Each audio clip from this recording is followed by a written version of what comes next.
La Lanterna, a spotlight in Italian football, is a podcast that dives into the beautiful game seen from the eyes of two fans from the oldest team in Italy's point of view. My name is Fabrizio Cardone, Canadian and Genovese, together with my friend Matt Killen, an American-born and Genoa fan. Every week, we'll tell you all you need to know about the only team you need to know about, Genoa CFC.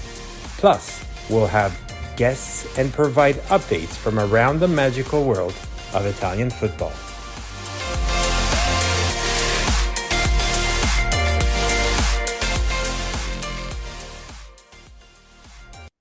Benvenuti to La Lanterna podcast. This is Fabrizio with my best buddy. Hey Fabrizio, it's Matt. How you doing? I am excuse me, I should say that. I'm amazing. So we're in. I like that enthusiasm. Well, listen, I am so eager that Serie A starts or the new season 2023, 2024 starts. We started our podcast a little bit over a year ago. It's unbelievable from what we started from two pals, two guys just got together, met up from Stefano from the Genoa Si Resta. So Yeah. shout out to them.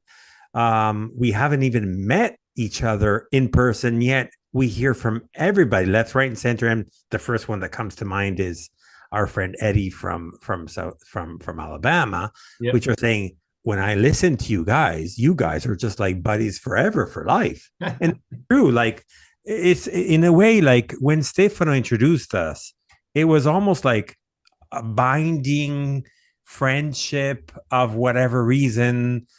I don't know, like the American or Anglo-Saxon or English fan or whomever, a newcomer into the Genoa world tied together. Sorry, I'm laughing because Matt just showed this mouse pad that I sent him from the Lantana. But anyways, together with a Genoano, which is 50-50 Canadian slash Italian or Italian slash Canadian. So I think it just worked perfectly as a duo. I don't know. I don't know. It's amazing. I mean, we started this podcast when Genoa were already looking like they were going to go down. There you go. Yeah, we got the matching mouse pads in here. We're ready. But that season a couple of years ago, and the T-shirt too, even better. Staff member. It was a rough season, obviously, but I think like seeing we're back in the revolution, being in Serie A again, which is super exciting. The we are That's the excitement, right? It's like I'm back to Serie A, back to where it counts, back to where we belong. I'm sorry if I say this, but maybe it sounds cocky to some. We belong there, period. No, I don't think it does. And honestly, like I just still feel like it's for a person coming into the club in a newer time, for me following, starting to follow the club 4 or 5 years ago, really following it in earnest, like 3 or 4 years ago. I think it's kind of an important time to really be paying attention to Genoa because you look at like what is happening, especially with the attitude around the club, how the fans have kind of rallied around the team. We saw again, I think we're now the season ticket record holders for all of the city of Genoa in terms of tickets sold prior to a season.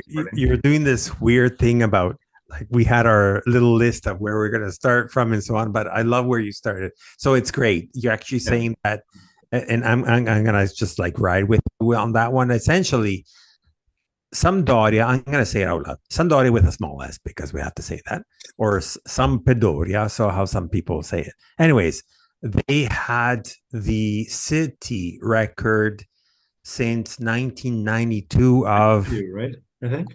Help me out on this one, but it's like 25,183. Yeah. I'm gonna or 86 or something like that. And that was the year after they had won, like fully so Scudetto, exactly. Yeah. So rightfully so, the enthusiasm. Some people are voicing the fact that they spread some tickets out there, giving them for free, and so on. Season tickets we're talking about, right? Yeah. But who cares? Who doesn't matter. Let's say that the actual count was 25,180, whatever it is. Sure. Whatever. Yeah. So when our Blasquez, our CEO, said at the beginning of the summer, like soon after, like that was sometime in the early July or something of this year, when he said our goal compared to last year, which was 20,000 in Serie B, and we did amazing there. To reach the 25,000, like, oh shit, that's like harsh, but it's good to entice and increase that wave of emotions, and you and I talked a little bit about the fact of new waves of newer generations, and it's the amazing feeling that you get to the stadium. It's not only even from the Campagna Bonamenti, which is like the season ticket campaign, where they were saying, even if you're like, they were saying the over, it sounds weird, but the over 50s, if they wanted to switch from the Gradinata Nord over to the Distinti, they would get like a super extreme discount because.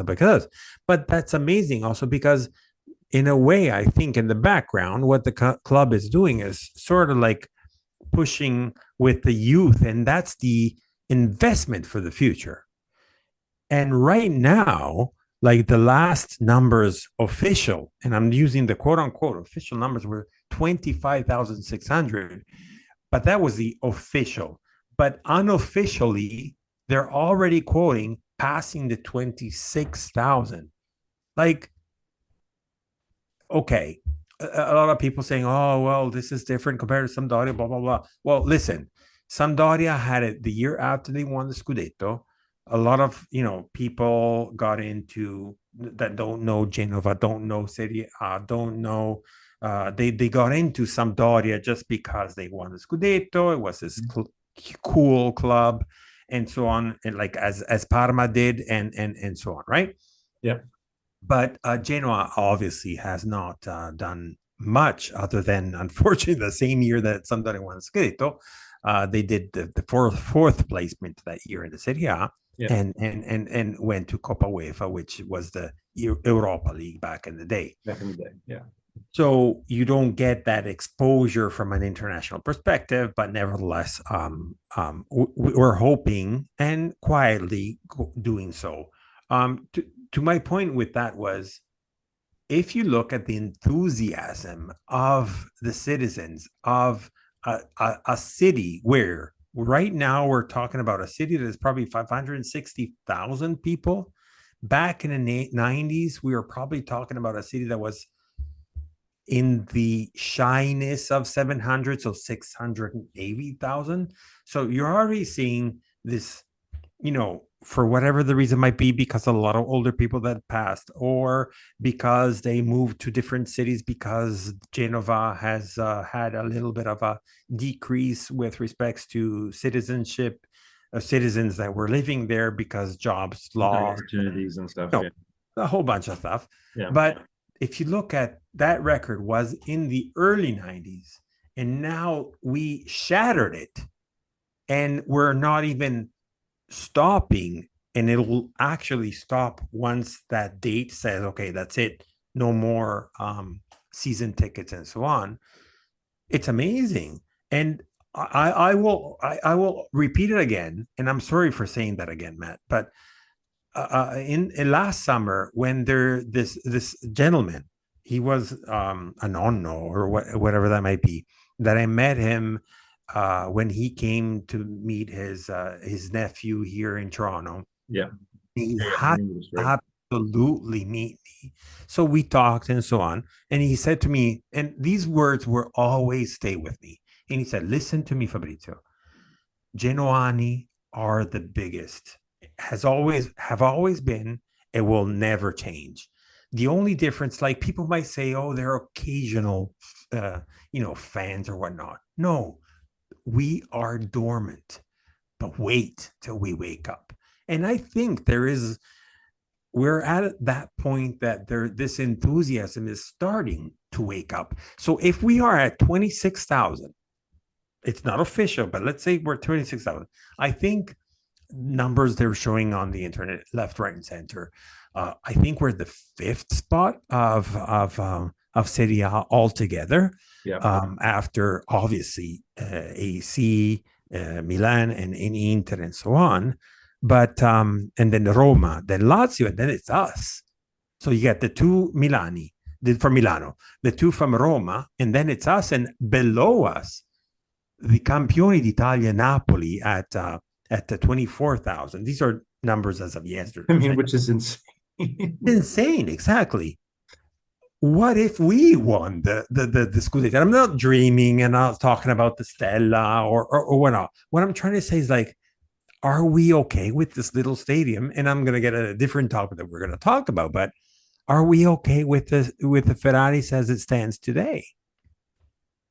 Well, I mean, on that topic, I guess, like, I know there's a whole conversation here about, ownership, and obviously we are split occupants with our lowercase s friends in the city. But I don't know. I think there's something really, again, this is coming from, a quote unquote foreign fans perspective, but there's almost something like incredibly vintage going on in Genoa right now that I don't think is common and might not be something that you see a whole lot in the future anymore in football. I mean, we talked about Retegui the last time we spoke, and you see like the crowds of people in Genova when they're doing the announcement party and everything else, and everyone just having this crazy excitement. There were folks outside of I think Musée del Genoa the other day for a chance to meet some of the players and singing along with songs, and you're just seeing these swarms and swarms of people, and it feels like,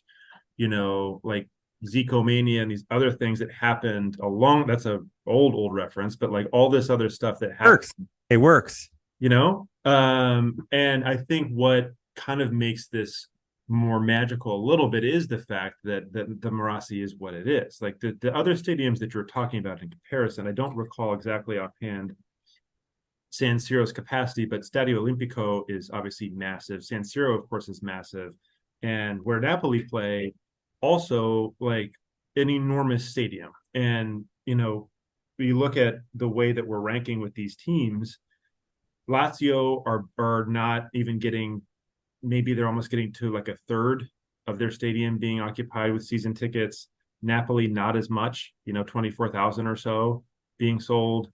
Milan and Inter being more than half, Roma being more than half, but we're not talking about we're literally talking about a 36,000 capacity stadium where Genoa play, and we're at 25.5, and we have a whole month to continue to sell season tickets for the entirety of the rest of the stadium. I think you'll probably see this number slow because eventually, I don't think the Distinti is going to be full in the same way because it's the Distinti or the Tribuna, I guess, is really where you'll tend to see the more expensive tickets and probably less likely to have those season tickets sold. But I think there's something really exciting about this. And while as a club, there probably is an argument to be made from a monetization side of things. Like I think in this season, if we had another 10,000 at the Marassi or another stadium, I'm sure we could make money off of that. But I think that there's something that could become really important to Genoa's fabric as a club, which is we've looked at videos and there's been stories about this for a long time. Like the Italian match atmosphere has been dragged down to hell for a long period of time. And I think the Marassi this year is going to be an incredibly special place. Like there's beautiful. So many people. You have now, we're back in Serie A. We've kind of relinquished this older idea of the Gradinata Sud is only for the Merd, and then we're not going to be there and all this stuff. The Merd, I guess Merd is French. Why am I saying French? But and I can't pronounce anything in Italian, as you can tell. But we're filling both ends of the stand. You're learning together. You're learning. Don't worry. Yeah, I get a pass, I think. But it's just like it's going to be something where it's it almost represents a branding opportunity for Genoa. Like we could have uh, a fancier stadium like where Udinese play today or something to that capacity. I mean, that stadium isn't very, I think probably is actually similar capacity to ours. But do we want people looking in the future at a stand with a bunch of empty multicolored seats or something? Like, no. I think this is something that I believe is a ownable difference. There's a lot of stuff about the Marassi that could, I'm calling it Marassi, obviously the Luigi Ferraris, but that could use renovation. It's not polished in the way that some other stadiums are. The bathrooms probably could use a little love in a big way, to say the least. Restaurant stands, whatever you call it. But no, you're right. And to that point, just to put numbers to perspective, you talked about the San Siro, so Milan, so that's shared by both AC Milan and Internazionale. That's a capacity. I'm just like rounding it up or rounding it down, 76,000. Then you have the Olimpico from Roma, which is 73,000. So these are like unreachable. Also, we're talking about the two biggest cities of Italy, where Roma, with all the metropolitan, probably counts over 3-4 million. Milan speaks to at least more than 2-3 million themselves as well. And then Napoli, which to me will always remain as the San Paolo. Obviously, now it's called the Diego Armando Maradona. I know. I don't like calling it the Maradona either. That's why I kind of said their stadium more generically. It's got to be the Napoli stadium, right? Yeah. they're at 55,000. Now, you and I have talked exhaustively about, not even exhaustively, but a lot about these stadiums, where they could go. The 2032 Euros are going to have a major impact right now. The other half, as you said, to the Sampdoria with the small capital, the small S. Unfortunately, they're um, um, guests. They've always been guests, but nevertheless, we're both managing the stadium at the same time because it's owned by the city, the Comune di Genova. And unless the 2032 Euros comes to Italy, and also Genova is one of the cities candidate in the candidacy for participating, and so on, it'll be highly unlikely that the Ferraris will have this expansion. The room around the Ferraris, for whoever doesn't know, it's in the middle of the city. One side it's a river. Two sides of it is the city, so like buildings and so on, and the other side is the carceri, as we call it, which is the jail. Like you would say, wow, the jail, it's something that's been there forever. When you look at it, it's like, oh, that's a fucking ugly. Excuse me again, the language, but that's a very ugly building right beside it. Sounds weird and so on, but yeah, they're talking about covering the river, getting rid of obviously the jail, moving it to like a little bit more in an outpost type of thing, so that would free up a lot of space and so on. We're talking about a major overhaul, and that still is in talks, and it's whatever was proposed by the co-junction of the two clubs, but mainly led by the city over to the Fiji.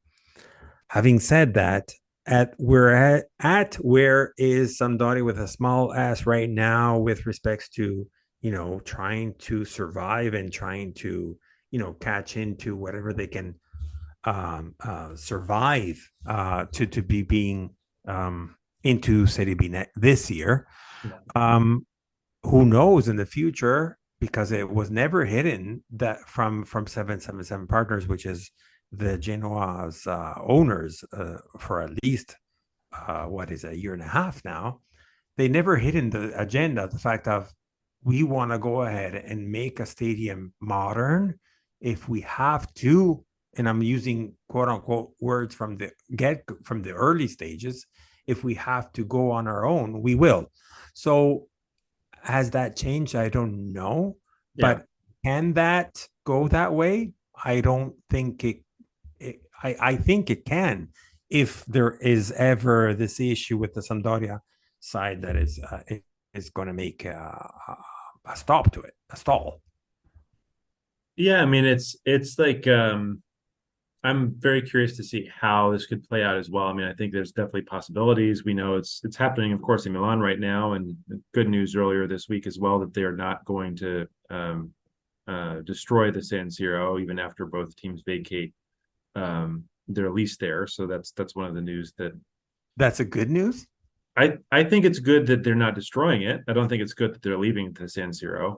But what I mean to say is that they're this is one of the first instances of that actually happening. I think. I guess maybe I don't know exactly how it worked with Juventus's ground when they moved to their newer kind of, and that's by the way another reason to advocate for not getting to a 50,000 seat stadium is because they're regularly filling out their ground now. And actually, if you look at their season ticket holders, we're above them by around like 7,000 or so. I think that really shows more our might because I think our capacities are actually pretty similar in terms of stadium size. But I don't know. I mean, there are very unique features of by 8,000. That's Nine. 9,000. Yeah, that's unbelievable. I mean, again, these are numbers from yesterday, whatever that might be, but Still, 16,000 and we are at 26. yeah. So I don't know. I don't know like if this new stadium thing does end up happening or not. I think like the biggest thing Not anytime soon. and if you go, person to person across, other Genoa fans, we're all going to say the main thing we want is to have ownership of the ground. I think that's what it comes down to. Whether or not it's at the Luigi Ferraris or if we're building our own new place somewhere in Genova or near Genova. Well, listen, I shared that in our chat, so I'm just gonna shout out again to whoever is interested in wanting to be part of our exciting, if I may say, chat that we call it "We Are Genoa" in English, entirely in English chat about Genoani for Genoani. I like a sort of like sondaggio, as we say in Italian, so like a poll with respects to what do you think? What should we have? Like a entirety of a stadium by our own, new stadium, an entirety new stadium together with Sampdoria, share the continue to share Ferraris maybe renewed or have Ferraris by our own. I think there was no clear winner. Yeah, I mean, it's a topic that divides Genoani for sure. I mean, part of it also, I think it's a hard question to really wrap your mind around because we literally had how much debt 2 seasons ago that we're still not fully out of yet, and we're still looking at things like, paying 10 million for a player for us is an enormous expense. You think about the cost of a new stadium, it's like, well, how does that work exactly? It's hard to think about that. Obviously, to your point too, like this could be a future down the line thing when we're ready to make that type of a movement. I also think though, like there's a little bit of a question of like, what does that actually mean for Genoani? Like we were just talking about the season ticket holder prices, and we were talking before we were starting recording about the Gradinata and everything that's there. I mean, obviously, like last year, the Gradinata Nord tickets were going for what, €2, €3, or maybe that was 2 years ago when the team was in This, yeah, perilous position in Serie A. And I know they're not exorbitant this year. They're raised, but it's not like really expensive tickets. They're reasonable. Does that mean if we have a new ground, we have to cover the finances by raising the ticket prices? Does that then drive more I don't know. away? Like there's all this stuff. Like Speculation. yeah, I mean, like in concept, some of these things sound nice, but in a way, it almost feels like if we could wrestle the Ferraris away from Sampdoria and also manage to own it directly instead of the coming of Genova, then Oh, you have a point. Like if Sampdoria said, "Okay, we're gonna do our own stadium," blah blah blah. Yeah, sure. In a way, I would think, "Oh shit!" Like they're gonna do like a modern, brand new, spanking, amazing, whatever. yeah, But at the same time, I have to look at it from a perspective. You know what? we're going to free up a stadium from these forever guests, and it's going to be finally all to our own. Whether it's going to be still managed by the city, probably not, or totally bought out from the city and be totally entirely owned by Genoa. Probably that's the better solution. Independently, whether it's the Ferraris, which in a way, the nostalgic, old fashioned type of approach, you would say it's the oldest stadium in Italy right now. Yeah. And it would be a shame. Having said that, is there an opportunity for both to have their own differently in a different place and so on with a modern, not 70, 80,000 because Genova does not withstand it, right? Right. But at the same time, like similar to what you said, like the Juventus, and that's Juventus, mind you. How many Juventini are in Torino? Not too many. Well, that's also true. Yeah. Right. So it's more Torino is more the team of the city. Of the city. Juventus is more the fans around the world and around Italy as well. And it's not a Torino team. It's Italian, quote unquote Italian, because it's not pro Italy itself. It's like spread. Anyways, my point is to say, similarly to that stadium, like the Juventus Stadium, whatever it's called right now, 45 we've been talking about would be the ideal.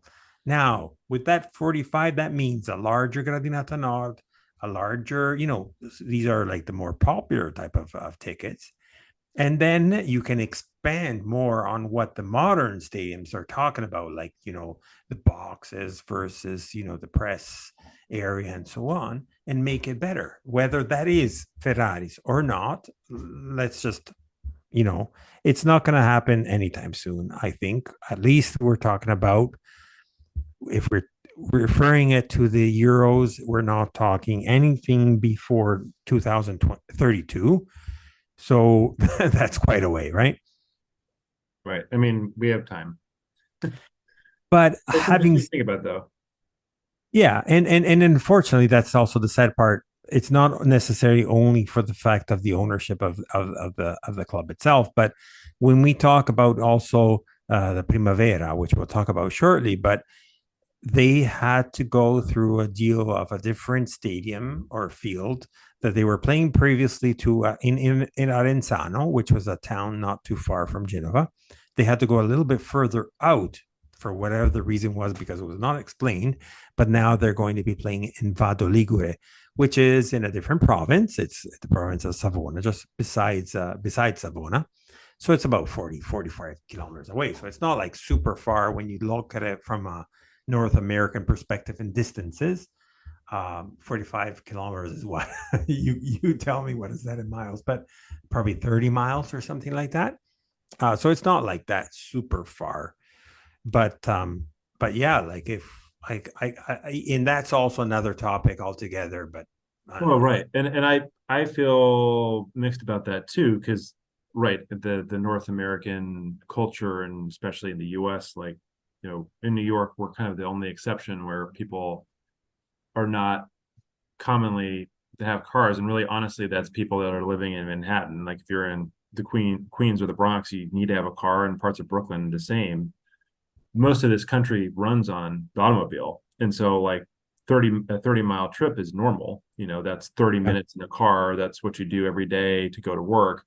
I would worry about that if that's Genoa's solution for a new stadium, because I don't know how many of our fans, when I was at the Ferraris and met, several people from Genoa Club Savona who traveled to watch the match, and I'm sure we're excited about that.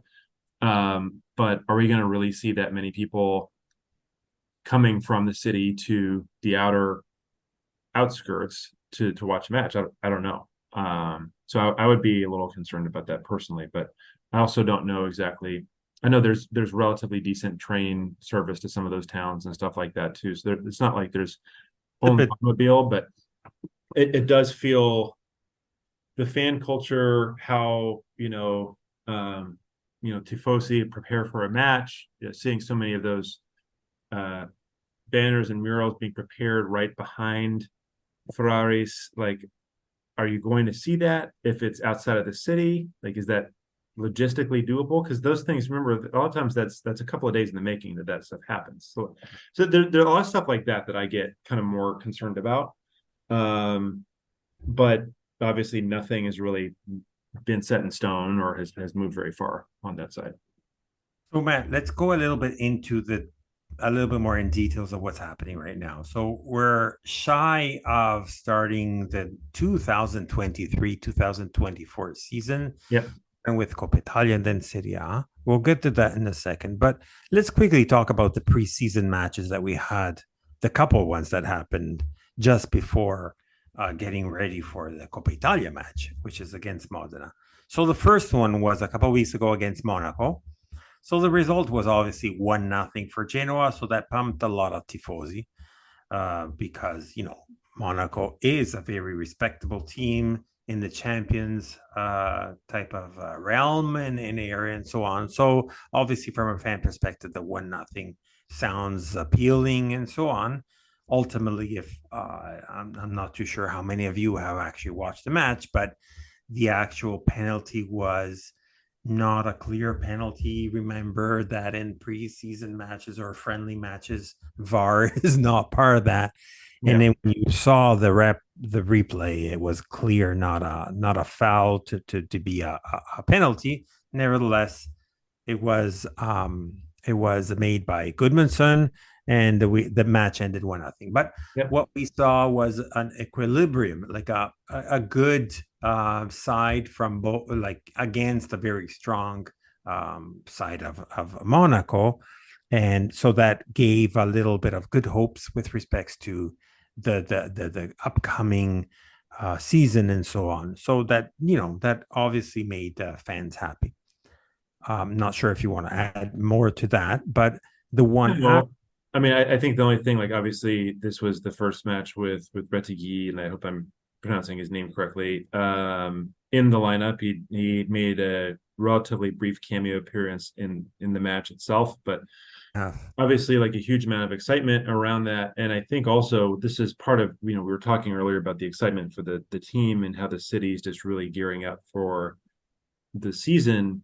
How many people were at that preseason match? Wasn't it like north of 12,000 or something? Like it was a significant number of people this is a friendly warm-up match. It's not even really it was like almost like a preseason, even though it was against Monaco. Like it's the first one we were playing at. You're right. It was like at the end of July, where basically if whomever is not in Italy, you have to understand that Italy in the end of July or up until the mid of August, it's basically the whole entire city shuts down. And what that means is everybody goes on vacation. And whether that is like not too far from there or takes off to their summer cottage or summer, whatever that might be, to have 12,000 at the stadium at the Marassi. So that match was at the Marassi. Okay. It's incredible. It's remarkable. It shows the enthusiasm around this team right now. Next one up was last weekend. So right now we're recording on a Thursday, so that today is August 10th. Hopefully we'll be able to pull this out on Friday, which it'll be also the match against in the Coppa Italia. So if we're not able to pull it out before that, we'll add in a little bit of a commentary about that one. But nevertheless, the last match that we had a friendly preseason was at Cremona. That was last weekend. So that was a little bit more scratch. People were starting to scratch their heads.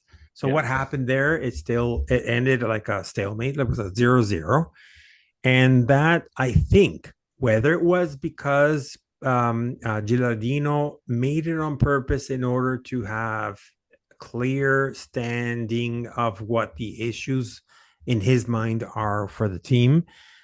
The biggest concern that we all have seen were basically from the midfield to the forwards. So forwards now with Retegui or Retegui, depending on, I don't know.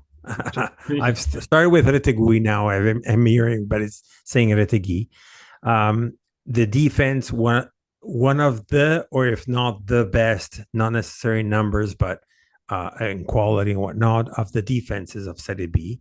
Now, Serie B is not Serie A, but with some reinforcements that we've seen so far and so on, it definitely is something to reinforce rather than rebuild.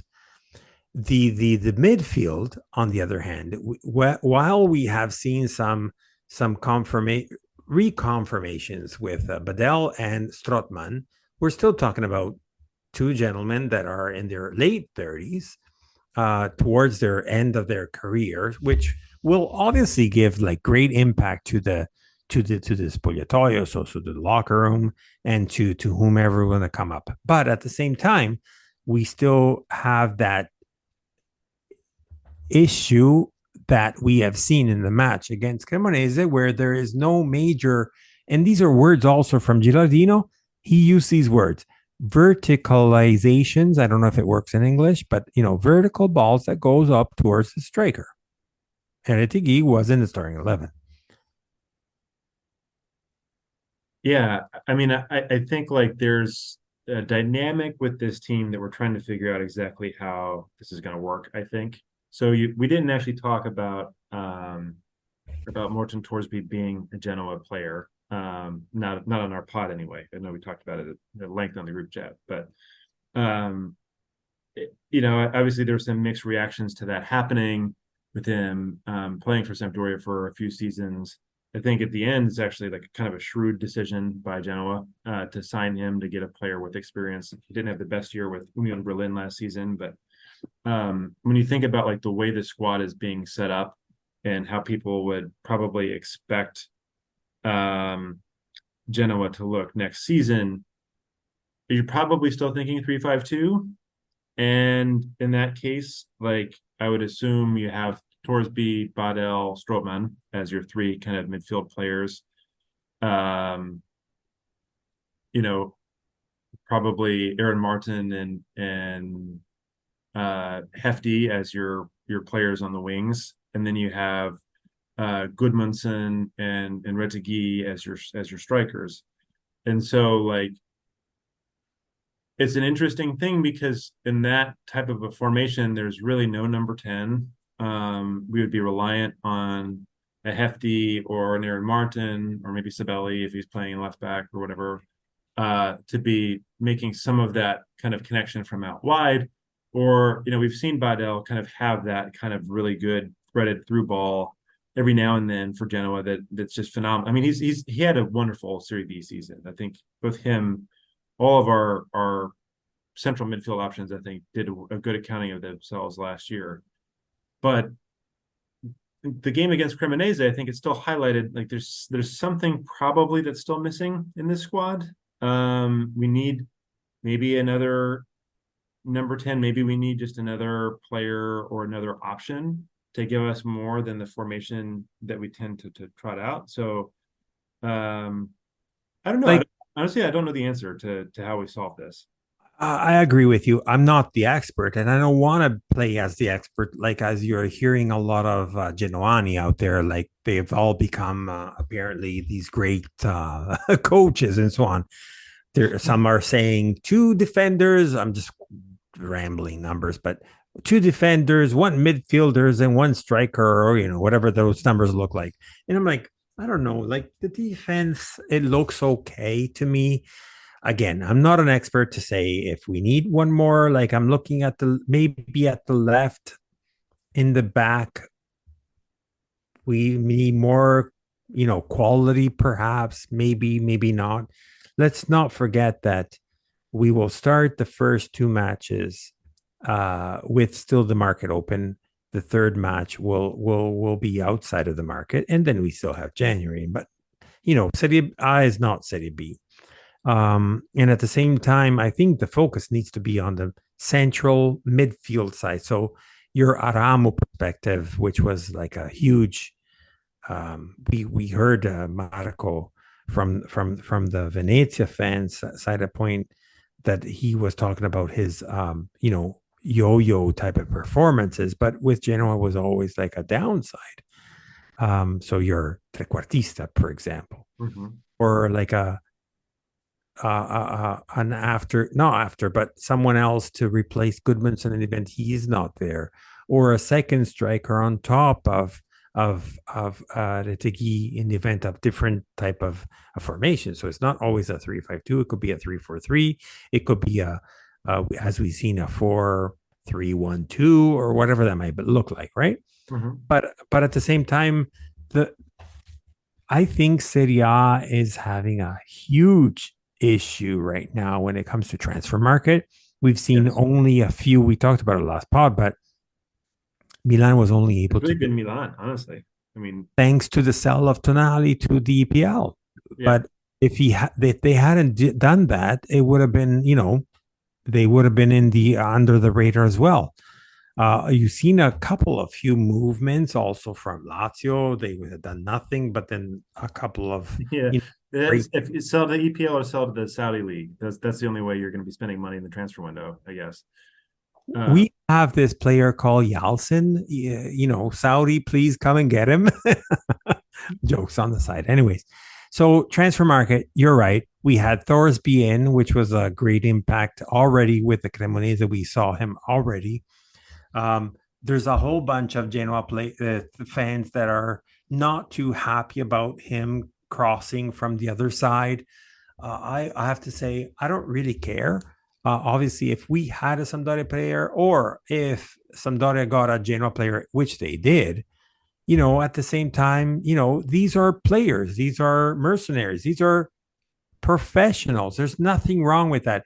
We have to stop thinking about what we call la bandiera. So your in Pippo Inzaghi or your Maldini or your Di Natale, where they're only staying with one team. Those are very far few in between and very dependent on the different, I guess, decades, if I may say. And right now, to your point, Matt, when you're hearing about all this cash flow coming in from the Saudi league, apparently this league that is going to be even better than the European leagues. But they're even talking about whoever's going to get the rights and whoever's going to watch it. I ain't going to watch that league. I'll just be straightforward about that. I don't know if you're going to watch any of those, but No, I don't. I was weirdly considering about buying the pass for the second through fourth tier in England because it's a lot of games. But I would much rather do that than pay for the Saudi league, to be I honest with agree with that. I agree with that. you. But on the other side, we have another official on the transfer market. So we talked about Retegui last episode. We Yep. talked about Thorsby right now. Yep. Lipani. So Lipani, it's Yeah. another. Uh-huh. It's a sour topic with respect to the fact that we saw the hopes with this young talent. He's a 2024. No, I'm sorry, 2004. He's 19, 18 years old. So the fact that he got sold to Sassuolo for some good cash for someone that did a decent under 20 FIFA World Cup, did amazing in the Primavera, and barely played probably half an hour altogether in Serie B. So a lot of people obviously, and I get that, and I sympathize with the fact of, okay, let's build our own, and then eventually then build them after they play with us. I don't know, what do you have to say about Lipani? This is one that I feel weird that I feel so rational about it, but I think it's just it's a decision that makes a lot of sense. It's unfortunate. I mean, Lipani, you're right. He was only 18 years old. So he made his debut, plays in the senior team last season. He gets called up into the under 21, was it under 20 World Cup team. Plays in many of the matches there. Obviously, Italy had a great tournament in that capacity, and so being part of that was something special for him, even though they lost the final.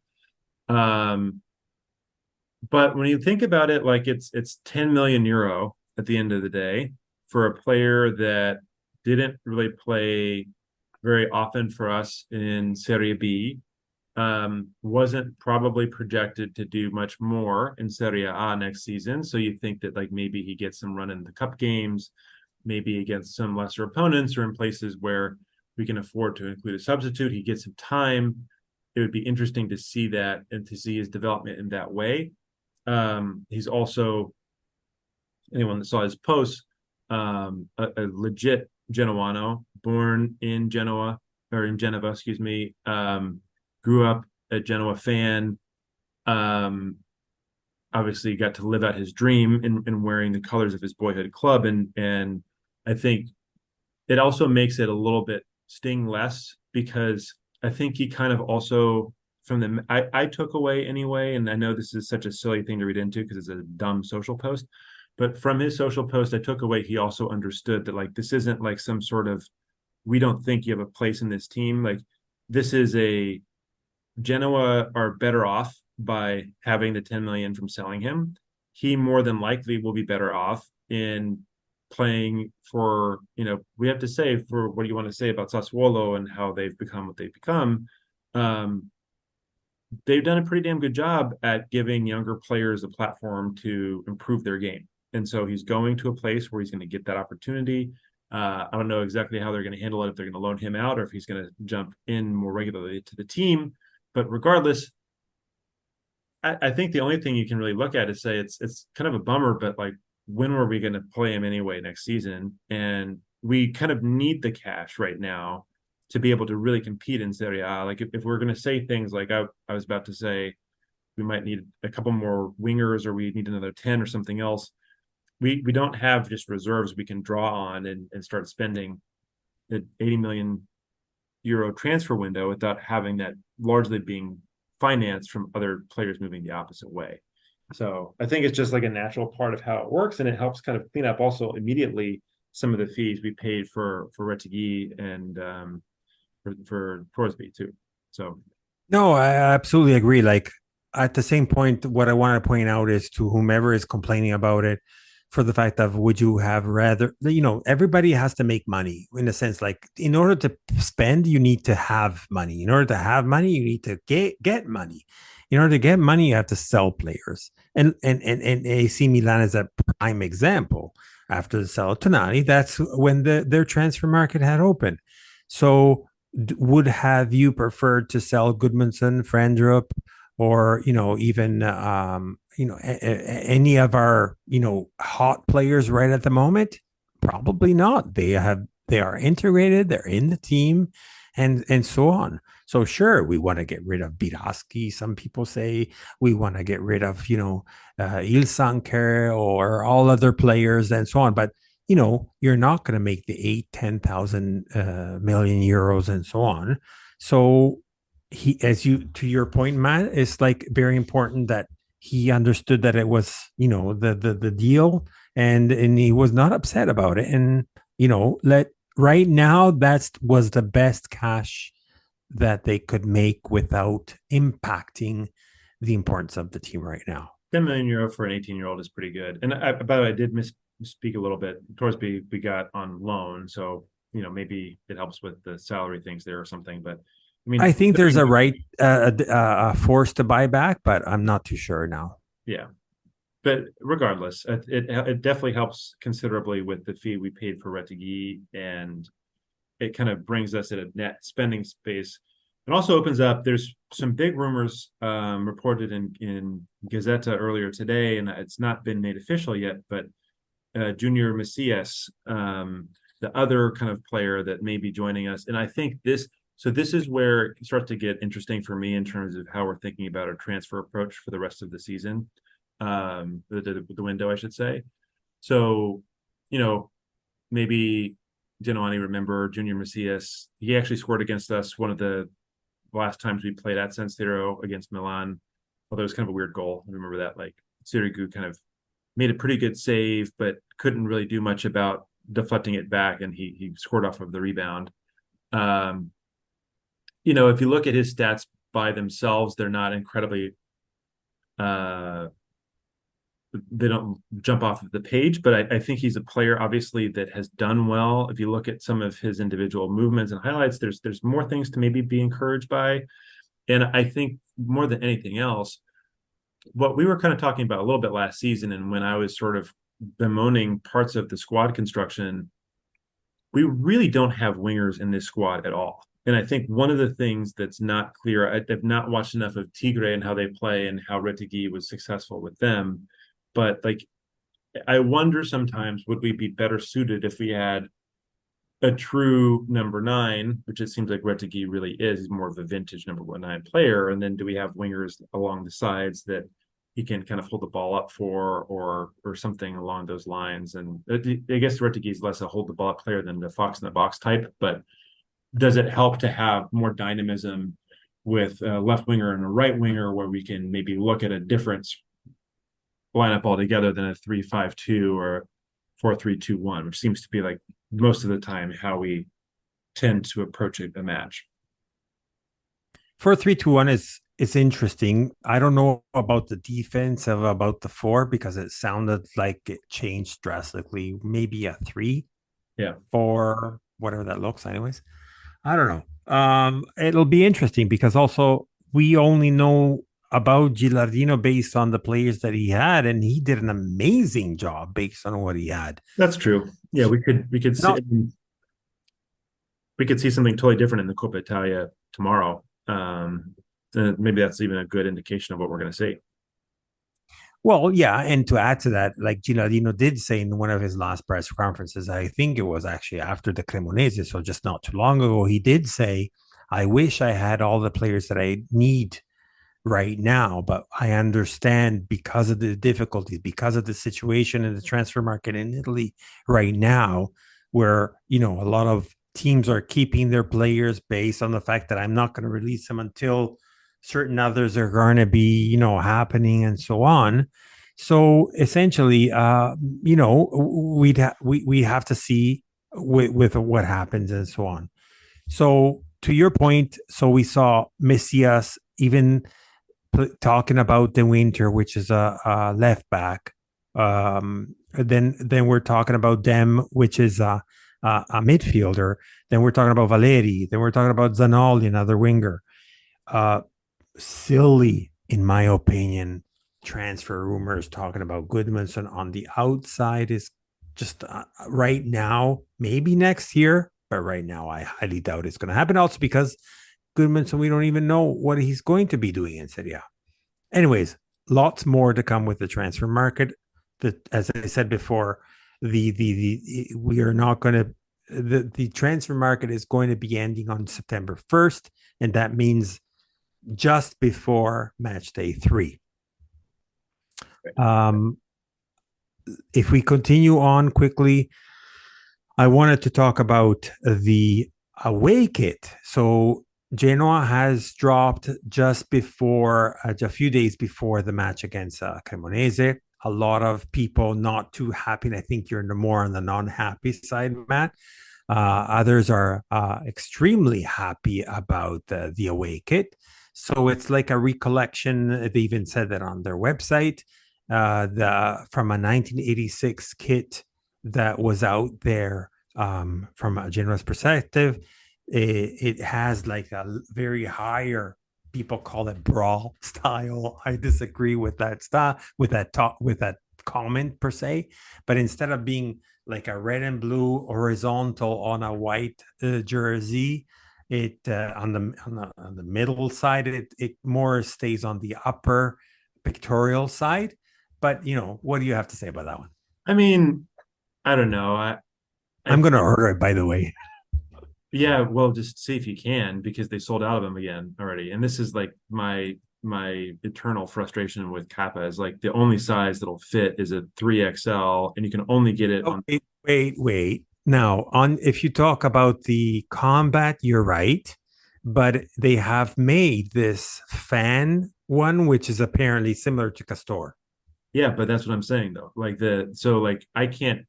I'm speaking of myself, and I might be in the minority here, but I don't think that I am. And talking to some other fans too, You're like 7 feet tall. Yes, that doesn't help. But I can't wear the 3XL on the skin fit, the game jerseys. That doesn't fit. I need it to be like a couple sizes larger than that. So like on the replica shirt, I could make a 3XL work, but the other sizes would probably still be a little too tight, in the same way that the Castor kits I was wearing were 3XLs. even though they fit like more like an American 2XL, which is normally what I wear. Um, the frustrating thing with this By the stuff. way, for everybody that's not seeing us, because I am looking at Matt and he's looking at me, he's not like your 2, 3XL type of guy. I mean, he's not like this chubby and Well, not. that's my point. It's just like it's so fucking frustrating that like Kappa put out these great designs and everything, but then you can't really order them. They sell out really quickly in the replica version. And other than that, like you got to be like 5'4" and 120 pounds to fit into most of the stuff that they put out there. I mean, it looked fucking small on Friendrip, for God's sake. Like out of all the people on this team, it looked like Friendrip was wearing like a child's jersey when he came out for the announcement of the new kit. I think the design itself actually is not that bad. I am with what I believe to be a majority of Genoani in that, like, can we just go back to a traditional away kit, please? Like, when was the last year we had a really good Rossoblu band across the chest on a white shirt that was like, because Lotto had it for several seasons, but they would always have their design template on it, and it kind of fucked it up because some of their templates at the end of the Lotto period of time, there'd be too many ads on it, and sometimes it sat too low on the shirt, or sometimes it was like a little too high. There's one I actually used to have that had like the gradient, like on one side it was like the full line, and then it kind of faded, and that one was kind of nice, I thought. But I would love to just have like a really classic band with the badge right in the middle. Why we keep getting deprived of that? Like we already had some design kind of treatments on the home kit that made it a little bit different than the traditional Rossoblu. Can't we just have the away kit be a normal away kit? So I do have to agree with you with one perspective to the fact that Castor was a lot more traditional than Kappa. So I do have to say that even though a lot of people, and I am one of them, have complained about Kappa, sorry, about Castor, I do have to say that they had amazing quality and amazing kits themselves. So when it comes to tradition, now having said that, from your words, I'm hearing that you're more of a fan of the traditional, so you want the old style second kit or the away kit, and I'm more for like, okay, I want the. This is just me, right? Though, so it's just like personal preference at the end. I'm more with the home kit to be as much traditional as possible. Second kit, you can have a little bit of fantasy, hence or fantasy, yeah. Like last year we had the transversal one similar to the Vasco da Gama type of approach, in which was at the beginning was like, I don't know, but then everybody loved it. This year I still think at the beginning there's a little bit of a resistance with respect to the fact of what you just said, the traditional band in the middle, but I think there's still a lot of people that are loving it. And I think that the Wicked can have a little bit of fantasy, imagination, changes. And then third one, which still hasn't come out yet, can be whatever color. Doesn't really matter. It can be purple, fuchsia, or whatever. Maybe not those colors, of course, but a little bit more, marketing aspect attached to it. I mean, I do think that the shirt will grow on a lot of people. And I think that actually the design is not that bad. There's something kind of nice to it when you see it, especially some of the pictures of it, like in some of the players wearing it, even just seeing from some of the release stuff. I think there's a huge difference between the ones that the player have worn with all the sponsors all over the place yes, compared to the bland one. This is without a sponsor, it does look much, much better. That's right. No question. That was my point. And I'm not like a pro non-sponsor person, but to that kit, I do agree that without the sponsor, it looks sleek. With the sponsors, and I'm not gonna say this officially out loud, maybe the sponsor we have this year on the second kit sucks. I mean, yeah, exactly. I mean, exactly. Anyways, let's wrap it up just by talking about tomorrow for us, we're recording right now, so I highly doubt we're going to be able to put it out there on time. But nevertheless, we're going to be playing against Modena. So this is round one, or what do you call it even? Like in Italian, we call it 32esimi di finale, which is round of 64, I guess, in Yeah. English, Yeah. or turn one. I don't know, whatever. So it's going to be against Modena. Serie B, we didn't really talk too much about it lately, Matt, and I feel bad about our friends that we have left at Serie B, but it's chaos right now, right there with, and I'm not going to even open this can right today because we were trying to do this express episode anyways, but it's chaos with respects to Brescia in, Brescia out. No, wait, Regina out. That's why Brescia is back in. Lecco, rightfully so, they won the Serie C playoff, but yet at the same time, because they don't have a stadium and they didn't present it on time, they're out. No, but they won the. It's like a freaking mess. Like, this is ridiculous. This just shows how ridiculous the Italian system is. And I'm sorry if I say this, but it's the truth. And a lot of partners out there we've been talking about on the different social medias and so on are all agreeing with it. And I'm talking about people that are not Italians, and they're all not just. It's just pathetic. Anyways, right now, as the last we are right now, seems Lecco is going to be accepted. Thankfully so, because I think it would be ridiculous if they would be rejected. Regina, I'm not going to be speaking too much about it because I don't know the ins and outs from a legal standpoint with respects to debt, not debt, payment, not payment. It only upsets me that they are not going to be able to enroll into Serie B because of an X amount of dollars or euros, which is like a small proportion of what other teams, and I'm not going to talk about other teams like Sampdoria. Oops, I said it anyways, that are full of debt that were able to enroll with a. I guess it's about who you know and how much do you know about the system at the end, which is ridiculous at the same time. So right as it stands right now, Regina is not going to be in.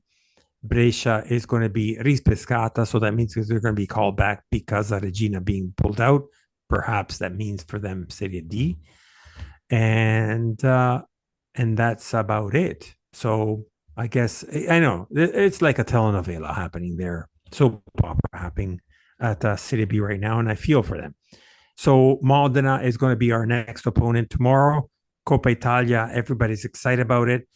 This first match, I think it was only a grandfather with respect to if you get these season tickets from the regular season, your ticket is going to be a free. But that does not mean that you're not going to be able to find some tickets. It's going to be exciting. It's going to be played on August 11th. Mind you, in Italy, it's a national holiday on the 15th of August. So that's like 4 days before this national holidays. And what I mean by this, for whomever is not Italian, on the 15th and that week of, uh, essentially the cities die, meaning they're shut down, no stores are open, all of that stuff. So the fact of having a, I don't know, I'm looking forward to the turnout at the turnout of that match. That's Friday, August 11th, for the starting of season 2023-24. Right after that, we're going to have another episode. Anyways, next week, we're going to be talking about the first match, Serie A, match day number 1 against Fiorentina. Unbelievable. We're almost there. We're almost there. We are still lining up whoever is going to be our guest next week, but it's going to be, oh my God, 26,000 people at season tickets, the 5th best in Italy. It's just, I mean, look, and again, it's just this, like the opportunity to potentially have a sellout for every match is something that is remarkable. Rumors have it, in the event Sampdoria came back to Serie A, we Yeah. did all these sold out and so on. Does that mean we are going to give them this Gradinata Sud? F them. I don't know. I don't know how the allocation will work, but I would presume that we wouldn't, maybe we wouldn't honor it, you know? If you have Gradinata Sud sold out, why would you take, okay, hey, listen, guys, okay, you paid for your season tickets, but that one match against Sampdoria at home, no, not at home, no, but away, no, both away and okay, away is okay, but at home, you cannot partake. It's such a, You know what I mean? yeah. I mean, I will say that like the atmosphere of that match is such a special tradition that it is something you could understand them maybe breaking from that. But you have to, yeah, that it's a whole logistical thing. Like, how do you sell that? If you have if you literally own that seat, that's a, anyway, yeah. I mean, Modena in Coppa Italia, the season officially begins. We kind of get a chance to see in a real live competition um, how Genoa might look this season. To your point, like there's probably still a few players coming that maybe won't show up until later on in September even, but I'm excited for the match. I'm excited for the season to begin. It'll be really interesting to see at least how our three new signings will play a role in this game. I imagine them all to feature in some capacity. And also, it's not really the greatest test because I think the large the feeling that I'm getting and that I also share is kind of like we had a great campaign in Serie B. We have a pretty good squad, but there's some questions about whether or not we have a really good quality from a Serie A perspective throughout the squad. We have a couple of players that can fit into that capacity, but we're not going to necessarily see that test against Modena because obviously Modena are a Serie B side. But I think this is going to be, hopefully, we see some real flashes from some of the newer players, and we see our other kind of tried and true players that have been successful for us in the past to shine, and it sets us up well for our opening match against Fiorentina in a few weeks after this. So, This we've been playing with formations in the preseason matches, so though yeah. as we before, those results don't really count. So now it's when things matter. Would I love to see Genoa? I haven't seen Genoa like up front in the Coppa Italia for a long time, for a long since ever probably. So maybe we can have some surprises, maybe not, because I think if we pass this one, then we're gonna get Lazio. Then if we pass that one, might get Roma. It's like it's not that easy. Obviously, it's Right. in the format of how Coppa Italia is right now. It's really, really, really, really bad, and only pro the big teams, which is definitely not fair. Yeah. But before we wrap, I wanted to your point that you shared with me an article from Forbes sorry, by David Ferini. So shout out to our friend David Ferini from Lega Football, a podcast and platform on Twitter. But he talks about a sign like this rejuvenation about new young players. Is it essentially his title is a youth movement beginning the Italian Serie A. And I think, and I feel, and I hope that we're sort of part of that. Also, because one player that we did not talk about was up until now, it seems like it's out of the way. But just before the signing of Messias, we heard about the fact that Genoa was very close in signing on loan, mind you, but a young player, the best player from the under 20. So let's not forget that Vasquez was Yeah. no, Maturo was signed Yes. as the second best. I knew who you meant. Yeah. Exactly. Maturo was the best second. Was the second best player for the under 20 FIFA World Cup, but the best player for the FIFA under 20 World Cup was Casadei, Italian player, former Inter player that got sold to Chelsea for 20 million euros. They rejected even some offers. I think was Aston Villa. I can't remember now for 30 million. So they did not want. They definitely want to invest in the player. The Genoa wanted to have them over to with us, which would have been something very important for the player with respects to the European Cup coming up soon and so on. But seems like Leicester, which is in the second division, has a pull around that based on the fact that Chelsea wants to keep them close to them in London.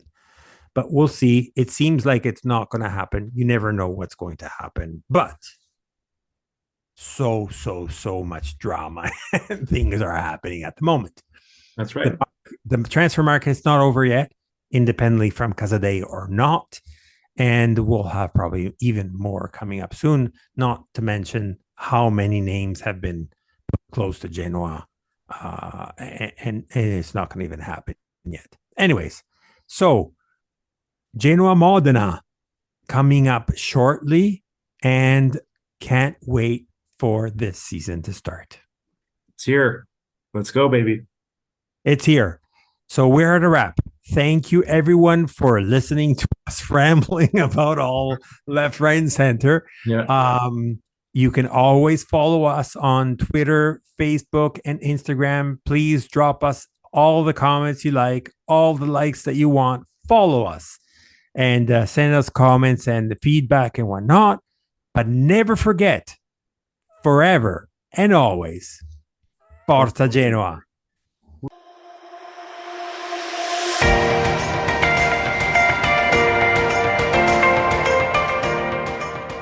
You've listened to La Lanterna, a spotlight on Italian football, a podcast powered by Genoani Si Resta.